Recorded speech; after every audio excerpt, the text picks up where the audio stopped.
What were you running before this? Cat 385. Oh, a little bit. It was a little bit bigger. Yeah, a little bigger. Yeah. I was on that for about 11 years. Is that right?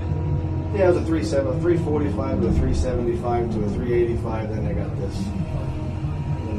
That's a hell of a jump up from a 385. Yeah, and I think it's going to do the same as a 385. So I have to get my trucks below me. I'm more or less just cutting a bench here. Yeah. A trough to get these trucks down below me.